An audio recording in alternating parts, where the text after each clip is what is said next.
네, 반갑습니다. 부동산 전망하는 남자 골든마우스 인사드립니다.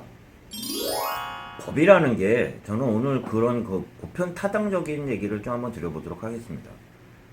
법이라는 거는 여러 사람들이 보편 타당하면서 예측 가능하고 선의의 피해자가 생기지 않아야 되는 그런 법이 가장 현명한 법이라고 저는 개인적으로 생각을 하는데요. 최근에 부동산 법이 워낙 복잡하고 또한 법 개정은 10조항이면 그 해설 자료집은 오히려 뭐 한 5배, 6배 정도 될 정도로 예외 구정이 굉장히 많아요. 이런 상황이기 때문에 보통 그 법을 개정을 했을 때 발표를 하면 굉장히 예외 규정이 어떤 거가 있는지 찾는 게 오히려 더 시간이 더 많이 걸리는데요. 오늘 간단하게 전에가 문제가 되었던 7.10 대책에서 가장 문제가 되었던 여러 가지가 다 지금 법으로 취득세, 보유세, 양도세 다 강화를 시켰지만 실질적으로 1가구 2주택자가 되는 이사 수요가 피해를 보다 보니까 취득세 개정안에 대해서 최종안이 발표가 되었는데요. 최종안을 보면 큰 거보다는 문제가 되었던 1가구 2주택자 일시적으로 된 분들이 피해를 보다 보니까 그 부분에 대해서는 보강을 했다고 볼 수 있어요. 한번 살펴보면 간단하게 지방세법 개정안에 대해서도 한번 말씀드려보겠지만 간단하게 살펴보면 취득세율이 굉장히 높아졌다고 얘기 드렸잖아요. 현행은 1가구 3주택자까지는 주택 가격에 따라 1%에서 3%까지 취득세가 적용이 되고 있어요. 구간별로 해서 6억 원 이상은 1%, 6억에서 9억까지는 2%, 9억 이상에 대해서는 3%가 지금 취득세율이고 4주택자 이상에 대해서는 4% 그렇게 됐었어요. 법인은 주택 가액에 따라 1%, 3% 개인주택과 똑같이 적용이 됐었는데 개정안에 대해서 1가구 개정안에 따르면 1주택자는 기존과 동일하게 주택 가액에 따라 1%에서 3% 적용한다고 얘기 드렸고요. 2주택자는 조정 대상 지역에서는 8%로 적용하면서 비조정 대상 지역에서는 1%에서 3%로 적용한 걸로 지금 나왔습니다. 또한 이것도 조정됐다고 할 수 있죠. 3주택자부터는 조정 대상 지역에서는 12%, 비조정 대상 지역에서는 8%로 전에는 같은 조정 대상 지역이나 비조정 대상 지역이나 상관없이 주택수로 해가지고 세율이 같았는데 이건 나눴다고 볼 수 있습니다. 4주택자부터는 12%로 최고 취득세율을 매기면서 법인은 1%에서 3%에서 12%까지 적용한다고 얘기 드렸잖아요. 이에 따라 일시적으로 큰 수요로 넘어가거나 이사 수요라고 그러잖아요.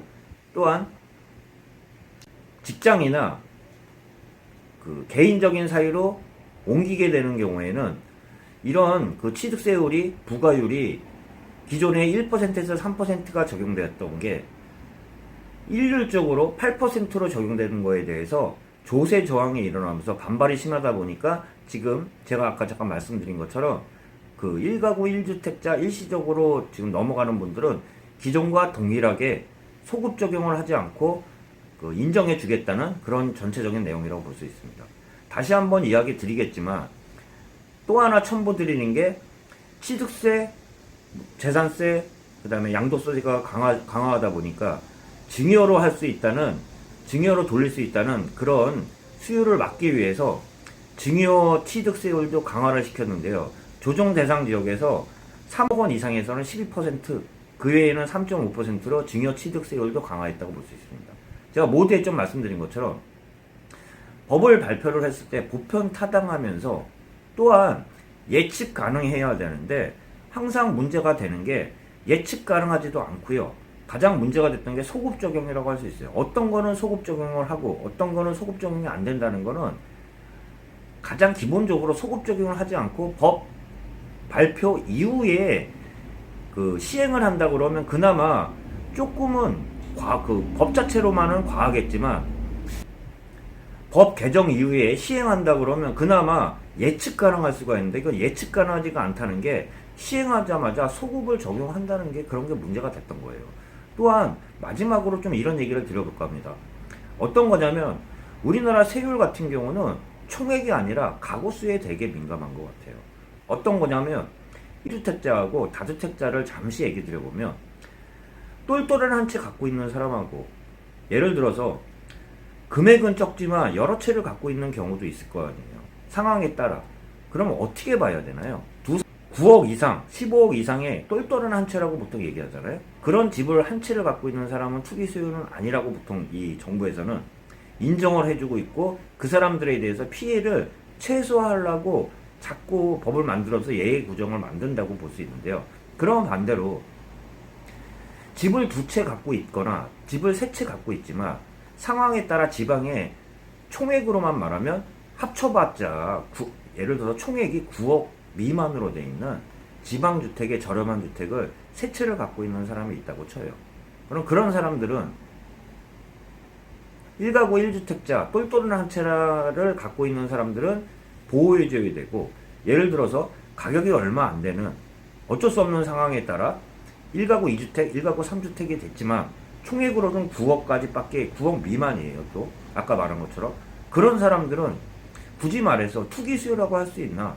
이거는 좀 구분을 해줘야 되는데 우리나라의 지금 법 개정들을 보면 총액보다는 주택수에 좀 민감하면서 그러한 쪽으로 개정이 많이 되는 것 같다는 이러한 이야기 잠시나마 좀 드려보면서 제가 아까 말씀드린 지방세법에 대해서도 한번 시간 내서 여러분 찾아뵙고 한번 말씀드리도록 하겠습니다. 남은 시간 편안한 시간 되시길 바라겠습니다. 네, 골든마우스였습니다.